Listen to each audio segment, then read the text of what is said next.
로마서는 이제 영광스러운 구원으로 가는 그런 어, 길. 그래서 구원의 어떤 로드맵을 저희들한테 제시해주고 있습니다. 저희가 구약 성경에서 비유해서 좀 보시면 모세가 이제 이스라엘 백성을 출애굽시켜서 홍해를 건너는 그런 과정이 저희들이 죄사함과 거듭남의 구원을 말씀한다고 그때 말씀드렸죠. 그래서 로마서 3에서 5장의 내용이다. 그리고 광야 생활을 거의 40년 가까이 하죠. 이 부분이 사실 이제 로마서 7장의 영적인 어떤 갈등들을 나타내고 있습니다. 그래서 육신이 살아서 하나님의 말씀에 순종치 않고 말씀을 언약을 가나안 정복에 대한 언약을 하지 않게 되죠. 여기서 이제 중요한 차이는 뭐냐면 홍해를 건너는 것은 하나님께서 주도하셔서 건너게 하신 거예요. 그래서 보시면은 지금 모세가 이렇게 홍해를 가르잖아요. 그리고 뒤에는 누가 쫓아왔어요? 바로의 군대가 이제 쫓아왔죠. 그래서 하나님 주권적으로 하나님 백성을 세상, 애굽에서 건져내는, 그리고 유월절을 지키게 하시잖아요. 이게 이제 구원입니다. 이건 하나님이 이제 주권적으로 하신 역사예요.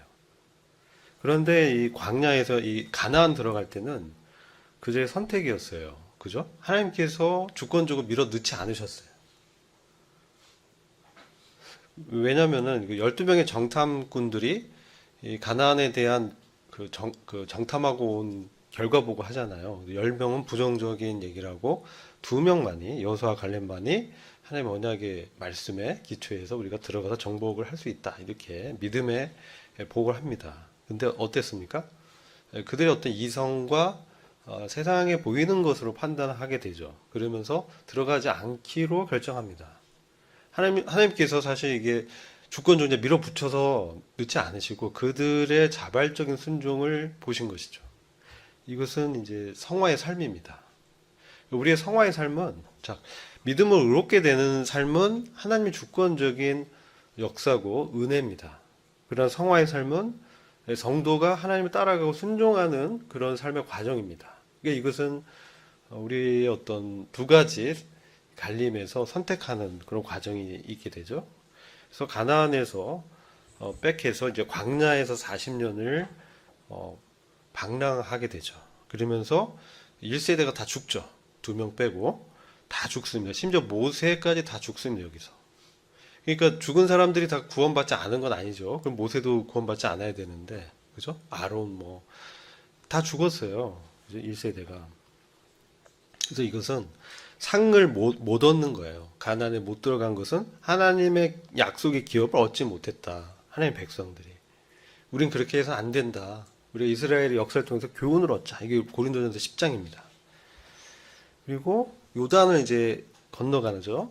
이게 여호수아서 가면서 이게 성화의 삶이 이제 시작하는 것이죠. 로마서 6장과 7장의 내용이고, 그리고 가나안에서 이제 정복 전쟁하는 것은 로마서 8장의 성령의 인도함에 따른 삶이죠.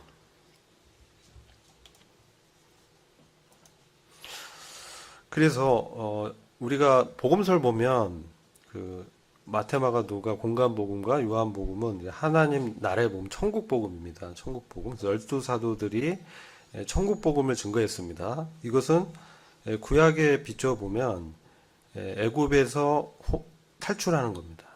이 천국복음은 하나님의 왕국으로 들어온 거죠. 그죠? 그리스도께서 나를 대신해서 죽으셨다. 이게 이제 메시지입니다. 그래서 우리가 죄 용서함을 받고 거듭나게 됐다. 그런데 이제 로마서, 즉 사도 바울의 서신서에서 강조하는 것은 이후입니다. 그래서 부활하신 그리스도를 만난 사도 바울은 그리스도와 함께 십자가에 못 박혔다. 이 말씀하죠. 이게 로마서 6장 4절입니다. 그래서 우리가 그의 죽으심과 합하여 세례를 받음으로 그와 함께 장사되었다. 이것은 구약의 어떤 구원의 서정에선 요단을 건너서 약속의 땅에 들어간 거죠. 여기서 이제 그리스도 연합의 삶, 그래서 동행하는 삶을 얘기하는 거예요. 그래서 이것은 대신해서 주님이 죽으신 게 아니고 나도 주님과 함께 죽었다는 거죠. 이것은 이제 바울이 이제 증거한 복음이었습니다. 그래서 영적 전쟁을 이제 해서 기업을 얻는 부분이 연결이 된다, 이렇게 볼 수가 있고요. 그래서 이 구원의 삼중성이죠. 칭의, 뭐 이신득이라고도 하고, 성화, 거룩해지는 거, 주님 닮아가는 거, 그다음에 영광스러운 영화, 몸의 구속, 주님 오실 때 우리 몸이 부활의 몸을 덧입는 거, 그래서 죄 자체에서 해방되는 거. 성화는 죄와 사망의 권세에서 해방되는 거, 칭의는 죄의 처벌, 형벌에서 해방되는 거, 구원받는 거, 이걸 말하는 거예요. 그래서 이렇게 이제 볼 수가 있습니다. 광야의 삶에서도 이 죄가 있었어요. 다단, 뭐 아비람, 고라, 이런 사람들이 반역해서 징계를 받죠. 모세, 아론, 미리암도 이제 광야에서 들어가지 못했다. 이 가나안에서도 아간 같은 사람이 있었습니다. 이건 좀 교훈을 받게 되고요.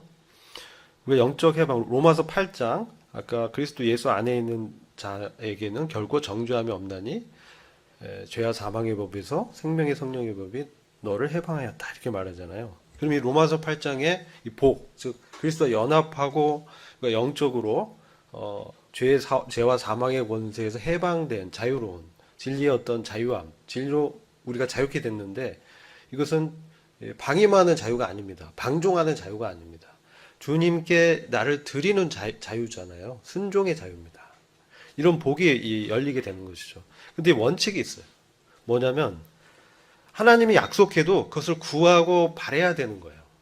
가나안에 들어가는 것도 하나님이 약속하셨는데 그들이 구하고 그것을 찾지 않은 것이죠. 마찬가지로 우리가 그리스도에 연합한 어떤 믿음으로 사는 삶, 성화의 삶도 우리가 구해야 되는 거예요. 그러고서 바라야 되는 거예요. 우리 영에서 우리의 의지로 드리고, 그리고 그런 삶을 내가 주님께 구하고 기도할 때, 찾을 때, 문을 두드릴 때 열린다는 것이죠. 이게 하나님의 복을 주시는 대원칙입니다. 구하지 않는다면 하나님이 굳이 이렇게 주시는 법이 없습니다. 이게 이제 성화의 삶에서 말씀드린 거예요. 상급에 대해서. 에스겔서 36장 33절을 보시면 나 주 여호와가 말하노라, 내가 너희를 모든 죄악에서 정결케 하는 날에 성읍들의 사람이 거접되게 되며 황폐한 것이 건축되게 할 것인즉 전에 지나가는 자의 눈에 황무하게 보이던 그 황무한 땅이 장차 기경이 될지라. 나 여호와가 말하였으니 이루리라. 이건 예루살렘이 이제 황폐화됐어요. 그 아수르라든지 바벨론의 정복에 의해서 완전히 이스라엘이 멸망당했죠. 그래서 이스라엘 백성들이 다 흩어져서 있었어요. 근데 하나님께서 그들을 회복시키고 다시 그 땅을 유업으로 주시겠다는 약속을 하는 거예요. 그런데 에스겔서 36장 37절에 나 주 여호와가 말하노라, 그래도 내가 약속을 해도 뭐예요? 여기 한번 같이 읽어보죠. 시작. 이스라엘 족속이 이와 같이 자기들에게 이루어지기를 내게 구하여 할지라. 그죠? 하나님 약속하시지만 이것을 구하고 그런 삶을 추구해야 그 약속을 이룰 수 있다는 거예요. 이것을 우리가 교훈으로 얻어야 됩니다. 그래서 우리가 말하는 영적 해방이 뭐냐? 이 로마서 7장 광야 생활, 이 육신적인 생활에서 벗어나서 성령의 인도함을 받는 로마서 8장의 상태, 이것은 뭐냐면 이러한 삶을 산다는 거예요. 신부는 이미 우리가 구원받아서 그리스도 안에 있지만 실제 삶에서 그러지 못하는 것을 발견하게 되죠. 그러한 것이 어떤 죄와 사망의 권세에서 해방되는 것이 말씀을 하고 있다는 거예요. 그래서 비교해보면 로마서 7장의 그 비참한 오라 나는 공고한 자로다, 누가 이 사망의 몸에서 누가 나를 건져낼 것인가. 그래서 예수 안에 있는 자에게 그러한 해방의 이 복이 이제 임한다는 거죠. 생명의 성령의 법에 성령의 인도함에 살아가는 복이 임한다는 겁니다. 세 가지 핵심 요소가 있습니다. 첫 번째는 로마서 7장 4절에 나오는데요. 그러므로 내 형제들아, 여기 한번 같이 읽어보죠. 시작. 너희도 그리스도의 몸으로 말미암아 율법에 대하여 죽임을 당하였으니 이는 다르니 곧 죽은 자 가운데서 살아나신 이에게 가서 우리로 하나님을 위하여 열매를 맺히게 함이니라. 자, 그렇죠? 핵심적으로 첫 번째는 뭡니까? 주님께서 십자가에서 죽으실 때 우리도 함께 못 박혀고 죽었다는 거예요. 그래서 율법에 따라서 살아야 되는 그러한 채무감에 대해서 율법 체제죠. 율법을 지켜서 의롭게 되는 어떤 그런 율법 시스템에 대해서 죽었다는 거죠. 더 이상 그런 시스템이 나한테 역사할 수 없다는 거죠. 그리고 어디로 가요?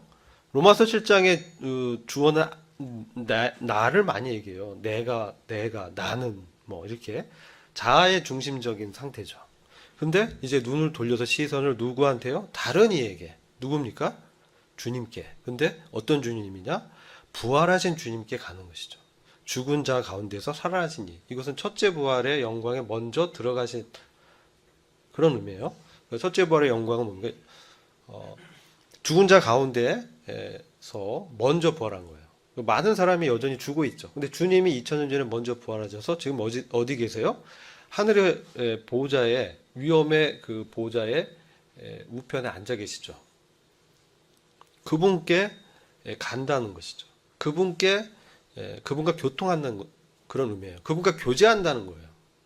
간다라는 거예요. 그분께 나아가서 그분과 성령을 통해서 교통하게 되는 거죠. 그렇게 됐을 때 우리가 그런 삶을 이제 살게 됐을 때 하나님을 위한 열매, 성령의 열매, 사랑, 뭐 희락, 뭐 화평, 온유, 절제 쭉 있잖아요. 그 9가지 열매를 맺게 된다. 이게 하나님 기쁘게 하는 것이에요.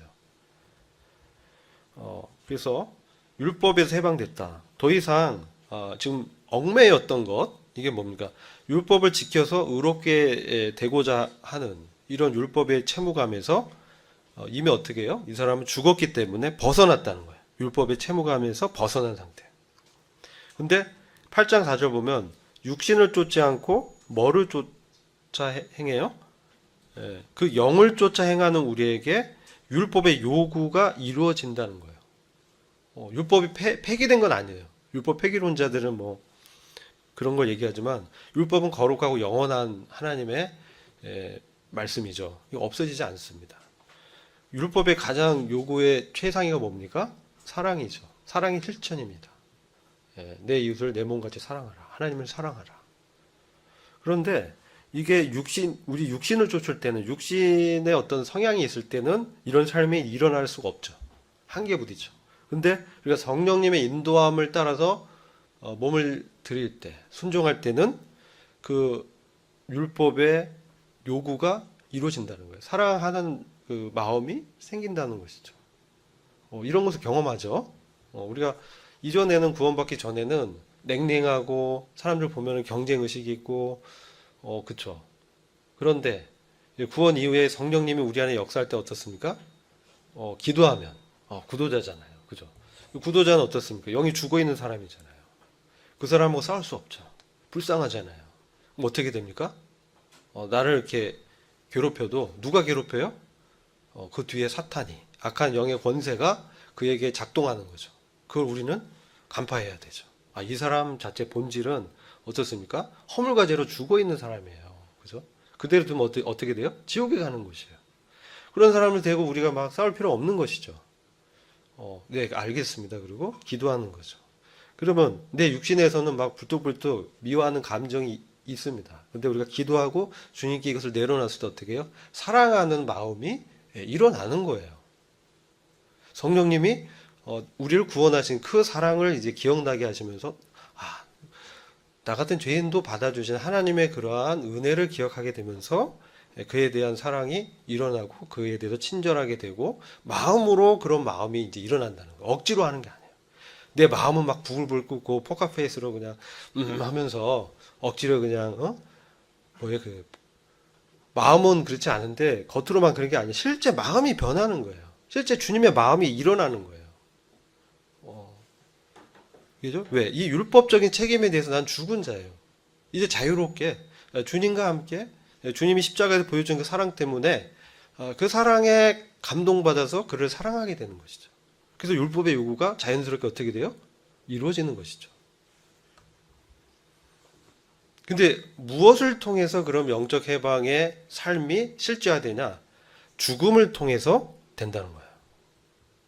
근데 우리가 그냥 죽으면 끝나잖아요. 그렇죠? 그러니까 예수님이 우리 위해서 대신 죽었어요. 돌아가셨어요. 그럴 뿐만 아니라 예수님 그리스도께서 죽으실 때 우리도 우리 옛사람도 나의 육신도 자아도 예수님과 함께 연합했다라는 거예요. 믿음으로 연합했다. 심겨졌다. 뭐 이렇게 표현돼요. 이 킹제임스 버전은 We have been planted together 이렇게 얘기해요. 그래서 함께 심겨졌다. 주님과 함께. 그분의 죽음의 모습으로 이렇게 써 있죠. 그래서 그분의 죽으신 같은 모양으로 심어졌다. 함께 죽었다.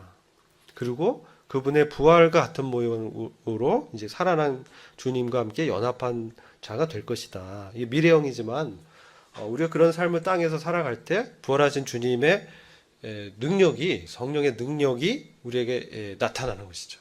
나의 능력이 아니라 성령님의 능력으로. 근데 그런 사람은 뭡니까? 이 죽음을 나의 것으로 여겨야 되는 거죠. 이것은 한국말 여기다 하면 뭐예요? 없는데 있다고 여기는 거야. 그렇죠? 지난번에 말씀드렸잖아요. 택시를 타요. 근데 난 진짜 그 지갑에 1,000원밖에 없어. 근데 10,000원이 있다고 여기고 타는 거야. 그럼 어떻게 되겠어요? 택시 운전사 아저씨한테 맞겠죠. 그렇잖아요. 그런 여기다가 아니라 실제 성경에서 말하는 여기다라는 거는 count on 뭐 이런 의미예요. 실제 계산해서 실제로 회계장부에 기록된 것을 여기다라고 하는 거예요. 그래서 하나님의 그 자원이 나한테 나의 통장에 있으면 거기에 뭐 택시값 뭐 한 10,000원 이상 되겠죠. 가까이 가면. 근데 거기에 뭐 1억이 딱 꽂혀 있는 거예요. 이 여기다. 이미 그런 의미야. 나의 장부에 기입되어 있는 거예요. 사실로 받을 수 있는 것이지. 왜? 진짜 사실이기 때문에. 이 차이예요. 우리가 주님과 함께 죽었다는 것도 사실이라는 거죠. 그리고 다시 살아난 것도 사실이다라는 거예요. 하나님이 그렇게 하셨다는 거예요. 우리가 어떻게 우리 죽여요? 우리는 못 죽여요. 그러니까 하나님은 그냥 십자가에 같이 못 박았다는 거예요. 그걸 믿는 거예요. 그래서 우리 옛사람이 예수와 함께 십자가에 못 박혔다. 목적이 뭐냐? 죄의 몸이, 이 사망의 몸이 작동하지 못해서 이게 죽다라는 얘기는 그 권세가 멸해졌다. 더 이상 작동할 수 없다. 우리 위에 주인 행세를 할 수 없다는 거예요. 멸해져서 다시는 우리가 죄에게 종로로 타지 않도록 하기 위해서. 이전에는 죄가 막 나를 얽어매서 죄를 짓는데 내가 저항을 못 하는 거예요. 그냥 종처럼 따라가서 그냥 질 수밖에 없는 거예요. 그러면서 막 짓고 막 그들 막 쾌락을 탐닉하고 뭐 그렇게 되는 거예요. 근데 이제 우리가 그랬던 옛사람이 어떻게 돼요? 십자가에 함께 못 박혀 죽었어요. 그죠? 이 옛날에 우리 동화책 보면 신라의 김유신 장군이 그렇게 술을 좋아했대잖아요. 그러니까 맨날 이제 훈련 마치고 그 말 타고 가면 말이 어디게요? 주막에 가는 거예요. 술집에. 어느 이 사람이 이제 개가천선해서 이제 이렇게 살면 안 돼야 되겠지. 새 사람이 됐다. 그런데 말은 어떻게 해요? 습관대로 잠깐 좋으니까 이 저녁에 말이 어디로 가요? 주막에 가는 거예요. 술집에. 그래서 이 사람은 어떻게 했어요? 말에 목을 베버렸죠. 그런 거예요. 우리 습관이 있는 거야. 내 몸에. 그것에 대해서 옛사람이 죽었다라고 믿음으로 여길 때 이것을 뭐라고 하였어요? 말씀이 그렇다라고 우리가 기도하고 구하고 찾고 두드리고 하나님께서 이런 말씀이 나한테 실제 되게 해달라고 어떻게 간절히 구하고 찾아야 된다. 문을 두드려야 된다. 이런 삶을 갈망하는 것이죠. 그리스도와 같은 삶. 정말 하나님의 사람으로 살고 싶습니다. 하나님의 기업을 얻고 싶습니다. 그렇다면 그런 기도를 간절히 드리고 이런 삶을 바라야 되는 것이죠. 사슴이 시냇물 찾듯이 목마른 사슴이 시냇물 찾듯이 우리가 그런 것을 갈구할 때 그리고 추구할 때 기도할 때 이런 것이 나한테 실제가 된다는 거예요. 죄에 대해서도 마찬가지예요. 아까 이제 율법에 대해서 이제 죄에 대해서도 우리가 죽었다. 그래서 죄가 더 이상 우리를 지배할 수 없다. 죄는 뭡니까? 내가 주인 돼서 사는 것이죠. 원죄. 그렇죠? 여기 씬이에요. 원죄예요. 내가 주인 돼서 살려는 본질적인 죄성이에요. 이것에 대해서는 용서가 안 돼요. 무슨 말씀? 이게 뭐냐면 우리가 보혈로 죄를 용서하고 죄사함 되는 것은 우리 죄들은 그렇게 처리가 되는데 나의 이 육신, 옛사람, 이 죄의 본성 자체는 그런 처리가 안 돼요. 이거 어떻게 돼요? 죽어야 돼요. 옛사람이 죽어야 돼요. 그래서 하나님께서 십자가에서 아들과 함께 우리를 못 박았어요. 그래서 목적은 죄에 대해서는 더 이상 내가 작동하지 않아요. 반응 안 해. 막 내 욕심이 막 일어날 때, 나 죽었어, 나는. 이제 난 새 사람이야. 하나님께 대해서 새 사람이고, 하나님 앞에 의로운 사람으로 이제 사는 사람이야. 라고 여기다. 아닌데 기다라고 하는 게 아니라 실제 그렇다고 여기는 거야. 믿는 거예요. 이 여기다란 말 뜻이 그렇습니다. 그리고 이 말씀을, 이 교훈의 본을 마음으로 순종해야 돼요. 여기 보면 form of doctrine 있어요. 교리입니다. 그래서 하나님께서 정해놓은 진리예요. 이것을 마음으로 받아들이는 거예요. 순종하는 거예요. 그럴 때 실제 해방돼서 의에게 종이 되었다라는 거예요. 우리 마음 안에서 이게 이루어졌다는 거예요. 그런데 이게 이제 로마서 7장에 가면 이것이 이제 작동해요. 내가 죽었는데 내 옛사람이 마치 살아있는 동안 살아있는 것처럼 작동하는데 여기 보시면요. 자아가 살아있으면 율법의 통치가 시작된다. 자, 이 말씀 보면 내가 법하는 자들에게 말한다. 이 율법 아래에 있는 이 말씀을 지키려고 막 이제 애쓰는 사람을 얘기하는 거예요. 그런데 여기서 정말 주님이 주시는 능력을 의지한 게 아니라 나를 의지하는 거예요. 이 사람은 내 자아를 의지하는 거야. 나의 자원, 나의 능력, 나의 돈, 나의 배경, 나의 경험 이런 걸 의지하는 거예요. 지금. 그래서 그걸 지키려고 해요. 그러면 어떻게 이 사람의 이 자아가 육신이 다시 살아난 것처럼 역사하는 거예요. 그래서 이 사람이 살 동안은 그를 주관한다는 거예요. 이 자아가 옛사람이 다시 마치 죽었는데 다시 그 성향으로 돌아가서 그가 주관하면서 살려고 하는 그 순간 살아난 거죠. 교리적으로 죽었는데 실제 삶에서 살아난 거야. 그랬을 때는 율법의 다시 통치가 시작되는 거예요. 그를 주관한다는 것이죠. 그죠? 그래서 이 옛사람이 율법에 대해서 죽었다는 믿음이 나한테 분명히 이제 와야 된다는 거예요. 이 믿음도 믿어지는 거예요. 주님께 구하면 똑같아요. 믿음의 원리는 구원 받을 때도 믿어졌죠. 내가 아무리 믿으려고 노력해도 안 믿어지는데 성령님이 나를 터치하고 감동하면서 믿음이 탁 온 거예요. 근데 이 성화의 이 삶에 대해서도 율법에 대해서 죽었다는 믿음도 주님이 간절히 구하는 자에게 그런 믿음을 확 주시는 거예요.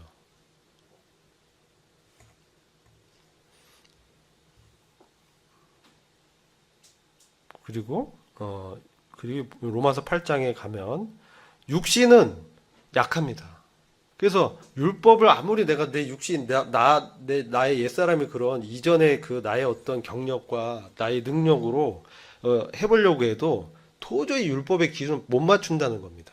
그렇죠? 어떻게 원수를 사랑해? 날 때리는데 부글부글 끓죠. 안 그래요? 딱 치면 이 녀석이 이러면서 나오잖아요. 이 육신은 연약한 거예요. 그런데 하나님은 하실 수 있다는 거예요. 우리는 못하는데 하나님은 하시나니 곧 죄로 말미암아 자기 아들을 죄 있는 육신의 모양으로 보내어 육신의 죄를 정죄했어요. 우리 주님을 죄 없는 분인데 죄 있는 육신의 모양으로 보내서 죄가 되게 하셔서 죄를 다 그냥 그분 앞에 다 지게 해서 심지어 죄 자체가 되게 하셔서 아예 그 육신에 죄를 그냥 다 얹으신 거예요. 정죄해 버렸어. 그래서 우리 죄까지도 다 주님께서 다 지시게 됐다.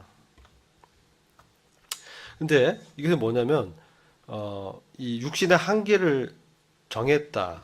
이게 욥기서 보면 38장 10절에 한계를 정하여 문 빗장을 지르고 내가 여기까지 오고 더 넘어가지 못하리니 내 높은 파도가 여기서 그칠지니라. 이렇게 딱 빗장을 쳐서 파도도 넘어오지 못하도록 한계를 정했다는 거예요. 육신의 죄를 정해서 아예 십자가에 못 박아서 죽임으로 죄가 더 이상 우리를 넘어와서 권세를 행하지 못하도록 그렇게 주님의 육신의 죄를 정죄하고 못 박아서 주님을 죽게 했다는 거예요. 그래서 우리가 그 죽음이 우리의 죽음으로 하나님 보시기 때문에 나도 그 나의 육신도 죄에 대해서, 율법에 대해서, 이 세상에 대해서, 세상의 욕구와 세상의 가치에 대해서 다 죽었다는 거죠. 그거에 대해서 반응하지 않는 것이죠. 이제 하나님의 새 사람으로 하나님이 주신 어떤 말씀에 따라서 이제 사는, 성령님의 인도함에 따라 사는 새 사람이 되었다는 것이죠. 그래서 이 복은 그런 삶이 실제적으로 나타나는 거예요. 말로만이 아니라 실제 나타나는 삶. 그래서 하나님의 양자는 상속인, 그리스도와 함께 공동 상속자가 되는 그런 삶이 경험이 되는 삶으로 우리를 부르신 거예요. 이게 주님의 이제 가나안에 들어가서 정복 전쟁을 하면서 기업을 얻는 삶이라는 것이죠. 그러면서 이전에는 어땠습니까?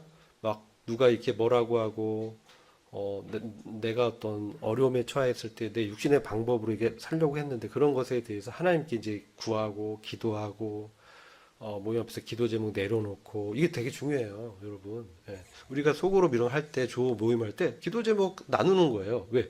나의 어떤 육신의 연약함 때문에 이거 내가 어떻게 할 수 없거든요. 그러니까 조원들하고 우리 형제 자매들하고 나누면서 같이 기도하는 것이죠.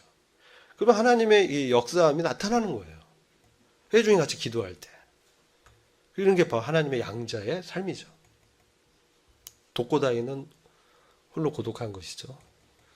옛날에 조용필 킬리만자로의 표범이라는 노래가 있어요. 여러분 알지 모르겠는데 수십 년 전에 노래인데 아주 외로운 그러한 그 삶을 이렇게 영웅시했던 시절인데 우리 그리스도는 그렇지 않아요. 우리 안에 이 공동체 안에서 함께 연결돼 있다. 그래서 한 지체가 어려우면 우리도 어려운 거예요. 그래서 같이 나누고 기도해야 돼요.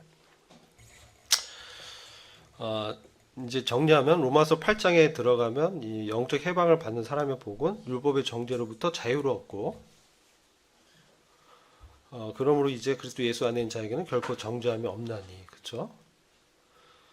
그 다음에 성령의 역사를 가로막는 주체가 뭡니까?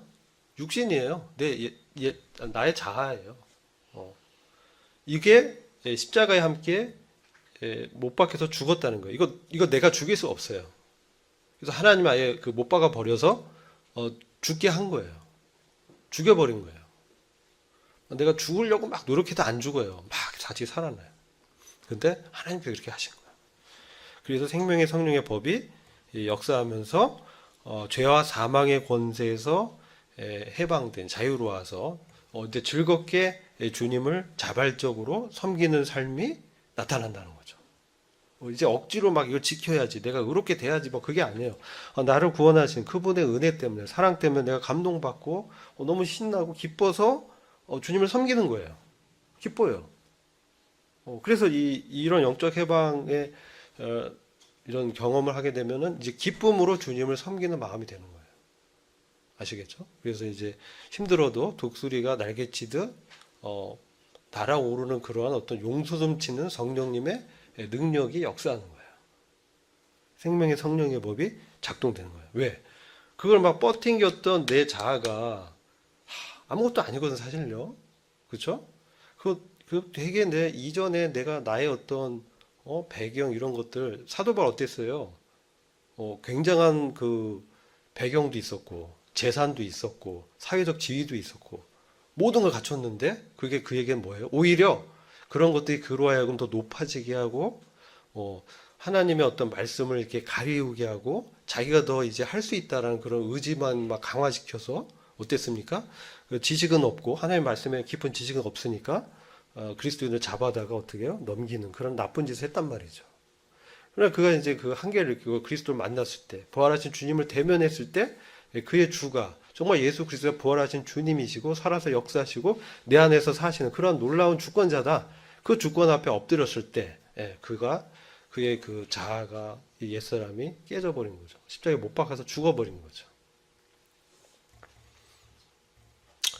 그리고 율법의 요구가 이루어졌, 말씀드렸죠. 우리는 이제 율법 아래에 있는 사람이 아니라 자유의 법, 성령의 인도함에 따라서 율법 위에서 하나님과 교통하면서 하나님의 인도함에 따라서 자유롭게 주님의 음성을 들으면서 사는 거예요. 주님의 음성을 어떻게 들어요? 말씀드렸죠. 주님의 어떤 부담과 말씀을 통해서 주님을 의식하는 거예요. 느껴지는 거예요. 성령님이 있는 사람은. 느껴져요. 실제로. 내 안에 성령님이 내가 이제 죄를 지으려면 막 양심을 찔러요. 그 죄야. 막 찔리게 하고.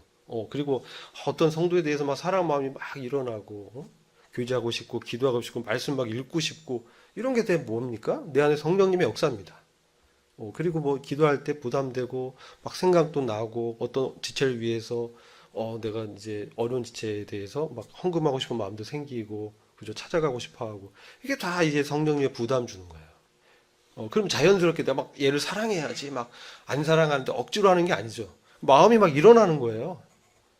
그래서 다양히 이렇게 자발적으로 섬기게 되게 된다는 거예요. 요구가 이루어진다는 거예요. 율법의 요구를 이루어지게 하려 한다는 거예요.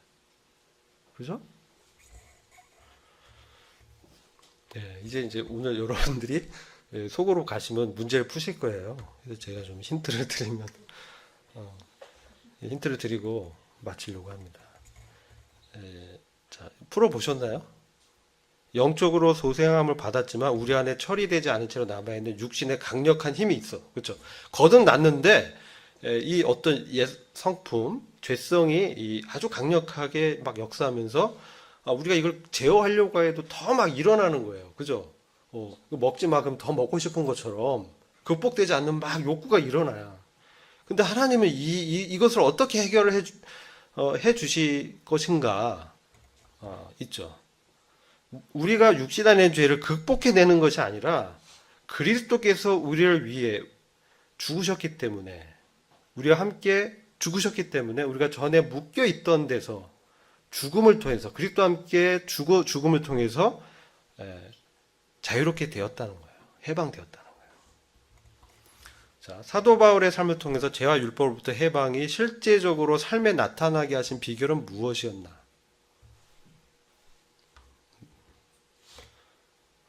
율법 아래서 사실 죄의 법의 포로였어요. 7장 보면 그 안에서 선을 행하기 원한 나에게 뭐가 있어서 악이 있었잖아요. 내가 막 개선시키려고 했는데 여전히 내 악이 있다는 거예요. 아무리 이 육신은 깨끗이 닦아도 죄성이 있다는 것이죠. 이건 죽음으로만 해결되는 거예요. 하지만 성령 안에서는 그렇지 않다. 율법 아래 율법의 어떤 지배를 받으면 죄에 넘어지는데 성령의 지배를 받으면 그분의 그 은혜를 통해서 말씀드렸죠. 그분의 은혜가 감동이 되고 그분의 사랑 때문에 사랑하는 마음이 생기는 거예요. 내가 사랑하려고 노력해도 안 생겼는데 내 안에 계신 성령께서 그분의 은혜를 일깨워 주시면서 주님의 사랑이 얼마나 놀라운가. 나 같은 죄인을 용납하신 그 주님 이러면서 나는 할 수 없는데 나는 연약한 자고 정말 괴롭힌 사람 사랑할 수 없는 자인데 주님의 그 성령의 능력이 나타나면서 사랑하게 되어지는 그래서 온전하게 나를 하는 역사가 나타난다는 거예요. 그리고 내가 육신 안에서 발견했던 죄는 어떻게 해요? 이미 정죄를 아까 문 빗장 한 개를 정해서 아예 딱 못을 박아버렸어요. 이미 해결됐다는 거죠. 주님이 정죄를 받았기 때문에 나는 그리스도 예수 안에는 결코 정죄함이 없는 것이죠. 아멘. 자유롭게 됐다는 거예요. 우리는 구원받은 후에도 육신은 성령을 거스리고 성령은 육신을 거스리는 갈등이 있죠. 그죠? 이런 상태임에도 불구하고 우리로 하여금 거룩함의 열매를 맺게 하시는 하나님의 방법은 무엇인가? 첫 번째, 죄의 법으로부터 우리를 자유케 하고 죄의 법에서 즉 이 율법입니다. 율법이 우리의 죄의 욕구를 일으켜서 죄를 짓게 만들기 때문에 죄와 사망의 그 시스템이에요. 그래서 근데 거기에 대해서 죽으니까 더 이상 우리를 어떻게 할 수 없어. 그래서 우리를 자유케 되고 그리고 그 다음에 어떻게 돼요? 우리를 그리스도와 함께 하나님 아들 되는 그 자유함 가운데 사랑하는 그 아들의 나라로 옮기셨잖아요. 그래서 양자됨의 자유 안으로 넣어 주셔서 신분화에 위치 이동시켜 주신 게 하나님의 방법이에요. 이렇게 이해가 되시죠? 그럴 때 우리가 갈등 가운데 있지만 우리 안에 있는 양자의 영 성령님이 인도하시기 때문에 이 땅에서 갈등이 있지만 없어지진 않죠. 죄의 욕구가 없어지진 않아요. 우리 몸이 주님 오시는 그날까지는 다 있습니다. 그러나 성령님의 역사로 거룩함에 이르는 열매를 이제 맺을 수 있게 되었다 말씀이고,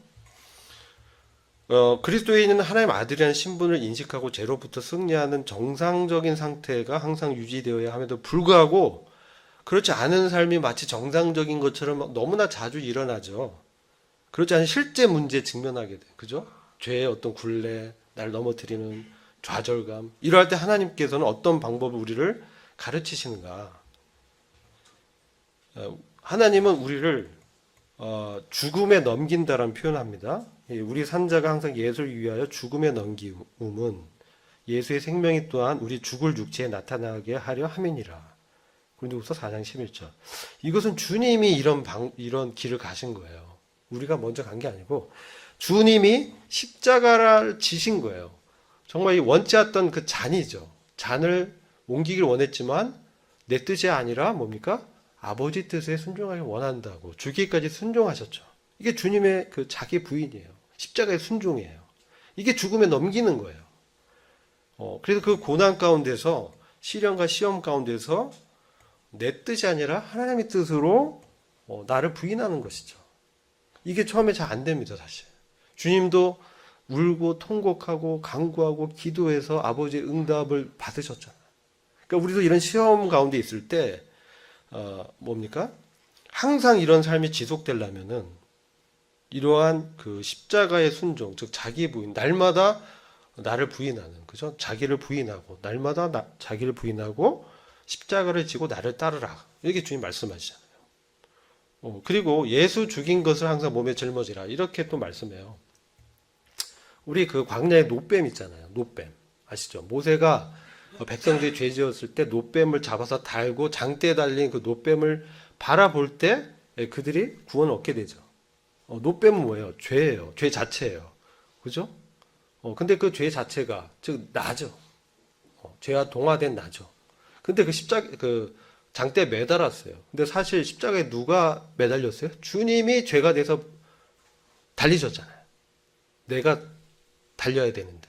그래서 주님이 달려야 되는데, 내가 달려야 되는데 주님이 달리시고, 거기에 사실 노뱀은 주님과 연합한 나죠. 그래서 그 노뱀을 바라봤다는 건 내가 주님과 함께 죽었음을 바라보는 거예요. 그래서, 그걸 바라볼 때 어떻게 해요? 구원을 받게 된다는 것이죠. 이게 바로 죽음에 넘긴다는 거예요. 아시겠죠? 이런 방법을 통해서 하나님께서는 우리를 가르치시는 거예요. 때로 우리의 육신을 통해서 고난 가운데 있을 때 주님을 나가게 해서 뭘 깨닫게 해요? 우리의 연약함을 깨닫게 하죠. 나의 능력으로는 안 되는구나. 하나님의 아들의 능력이 필요하구나. 이것을 인식하게 하고 주님께 나가서 기도하고 간구하고 주님의 뜻을 구할 때 이런 삶이 나타난다는 거죠. 그럼 어떻게 행할 때 육신은 힘을 잃게 되며 우리의 신문과 잃지 않은 삶을 위하여 우리는 뭘 해야 됩니까? 이런 질문을 할 수 있겠죠. 믿음을 통해서 하늘에서 이 땅에 내려오신 떡이신 주님을 먹는다. 주님 어떻게 먹어요? 힘들죠. 말씀을 믿음으로 취하는 거예요. 말씀을 먹는다 이렇게 표현해요. 말씀을 어떻게 읽고 듣고 깨닫고 내 마음으로 지키는 것이죠. 듣고 읽고 깨닫고 묵상하고 내 마음에 품고 지키는 거예요. 이게 말씀을 먹는 거예요. 그랬을 때 이런 삶이 나타난다는 거예요. 그래서 육신이 힘을 잃게 된다는 거죠. 육신이 이제 힘을 잃어요. 육신이 일어날 때 말씀을 묵상하는 거예요. 내 암송한 말씀을 떠올리고요. 기도해요. 그럼 어떻게 육신이 작동 안 해요. 여기서 선택인 거예요. 근데 육신이 막 욕구에 따라 그냥 하면 죄를 짓는 거예요. 근데 그게 아니라 정신 차리면서 이러면 안 되지. 내 안에 성령님 말씀하는 거죠. 양심을. 그때 주님 하면서 기도하고 말씀이 이렇게 떠올리고 하면은 어떻게 돼요? 육신은 힘을 잃어요. 그러면서 신분과 일치한 거룩한 삶을 살게 되는 거야. 한눈 파면 넘어지는 거야. 이게 중요해요. 한눈 팔면 안 돼요. 다윗이 한눈 팔다가 밧세바 넘어지잖아요. 그 다윗 하나님의 사람도 우리는 얼마나 더 연약합니까? 잠시라도 한눈 팔면요 죄를 지을 기회가 수백 가지예요. 그렇죠? 한눈 팔면 안 돼요. 게을러서도 안 돼요. 우리는 모든 일에서 그리스도에 살고 그 안에 거하며 머리이신 그리스도까지 이제 자라간다. 그리스도의 장성한 분량이 충만함까지 이제 올라간다. 이렇게 행할 때 육신은 힘을 잃는다는 거예요. 육신이 이제 더 이상 우리를 지배를 하지 못하는 거예요. 아시겠죠? 그런데도 불구하고 우리는 여기 봐요. 항상 경계하고 기도해야 된다는 거예요. 기도해야 돼요. 왜? 우리가 기도 안 하면요, 유혹에 빠져요. 말씀과 기도 외에는 이런 역사가 나타날 수 없어요. 그래서 우리는 사실 경계하고 기도해야 돼요. 주님도 기도하셨어요. 우리 당연히 기도해야 되죠. 왜? 우리 본성이, 죄성이 아주 강한 게 있기 때문에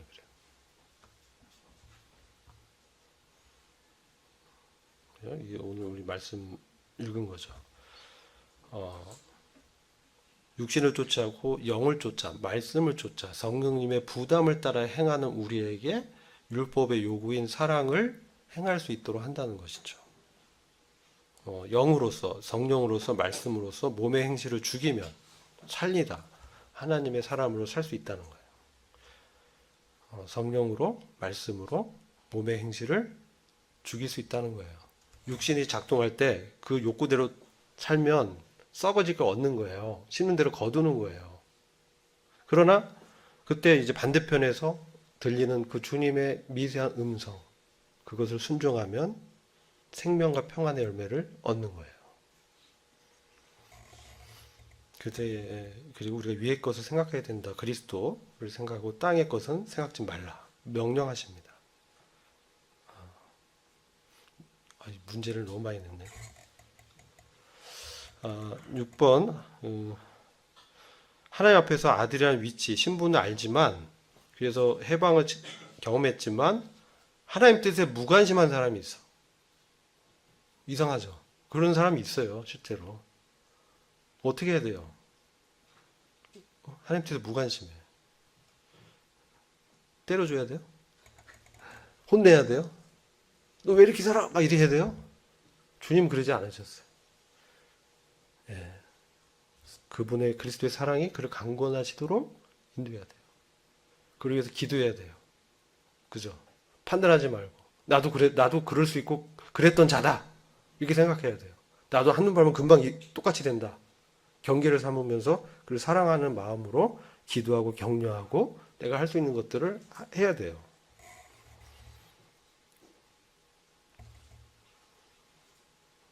이게 베드로 있고 뭐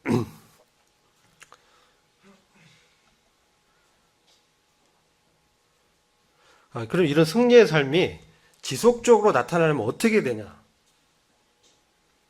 이 지속적으로 사도 바울이 하는 말씀 뭐냐면요, 우리의 연약함을 인정하는 거예요. 왜냐하면 나의 약함을 인정하고 의식하고 주님께 나가서 주님의 도움을 구할 때 주님이 역사하는 거예요.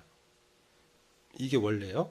그래서 우리 연약함을 분명히 깨닫고 기도하고 주님의 은혜를 구하는 거다. 그래야만 주님의 역사가 나타나는 거예요. 그리스도의 은혜와 능력만이 우리가 이 땅에서 주님이 행하신 삶대로 살 수 있게 해준다. 은혜는 우리에게 충분하다는 거예요. 근데 우리가 연약함을 인식하고 나가지 않기 때문에 역사하지 않는 거예요.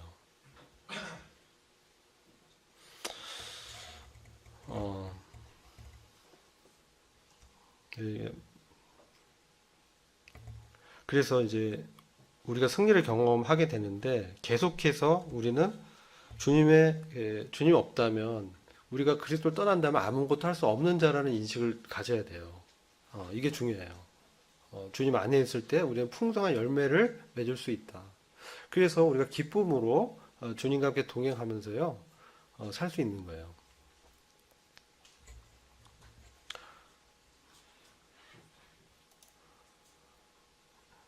이게 좀 중요해서, 그러니까 영적 해방의 능력은 뭐냐면요, 주님 안에서 기뻐하게 되는 거예요. 그래서 여호와를 기뻐하는 것이 너의 힘이니라. 주 안에서 기뻐하라. 그리스도로 마음이 사로잡힌 사람은 이제 헌신하게 되고 기쁨이 따르게 돼요. 주님의 영광을 구하게 되고, 어둠 가운데서 빛을 하시던 그 하나님께서 우리 안에 그리스도 통해 우리 안에 오셨잖아요. 그죠? 두 번째는 주님으로부터 받은 그 사랑의 빛을 반사해 주는 거예요. 나눠주는 거예요. 사랑을 나눠주는 게 특징이에요. 그런데 우리는 포도나무에 붙어 있어야 돼요. 주님으로부터 수액을 공급받아야 돼요. 요한복음 15장 4절. 그리고 성령님으로 충만해져야 돼요. 그죠? 배에서 생수의 강이 흘러나리라. 충만도 성령 충만을 구하라고 하셨어요. 능력의 원동력은 내 노력이 아니라 주님으로부터 받아야 돼요. 이게 하나님의 방법은 부어주시는 거예요. 내가 하는 게 아니에요. 내 밑바닥을 아무리 긁어도 물은 부족합니다. 근데 주님이 채워주는 돼야 돼요.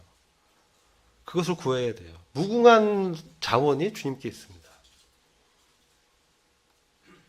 그리스도를 의지한다. 이것은 내가 약할 때 주님께 나아가서 그분의 강함이 나한테 나타나도록 날마다 은혜를 필요로 한다는 거예요. 날마다 베푸시는 주님의 은혜를 구해야 됩니다. 성령님은 우리한테 역사하는데 그리스도가 나의 모든 것이 되게 하는 거예요. 성령님은 우리 안에서 어떤 일을 하냐? 그리스도가 나의 모든 것이 되게 하시기 때문에 심지어 나한테 과거 유익했던 것조차도 해로 여기게 될 정도로 주님이 모든 것이 되게 하고 이제 나 자신을 의지하고 행한 것들은 아니라는 것을 알려주는 거예요. 그리고 철저하게 그리스도의 은혜에서 내가 능력을 공급받는다. 그래서 자신을 죄에 대해 죽은 자요 그리스도 예수 안에서 하나님에 대하여 산 자로 여기게 한다는 것이죠. 그래서 나는 어떻게 출발해야 돼요? 나의 힘의 출발점. 왜 영적 해방의 삶을 살면지 나는 주님이 씻겨주지 않으면 주님과 상관없는 자예요. 그래서 주님의 은혜를 구하면서 주님의 발을 씻기신 그 은혜를 우리가 사실 먼지가 많이 묻어요. 그걸 떨어내야 돼. 그러면서 순결한 마음으로 주님과 동행하는 거예요.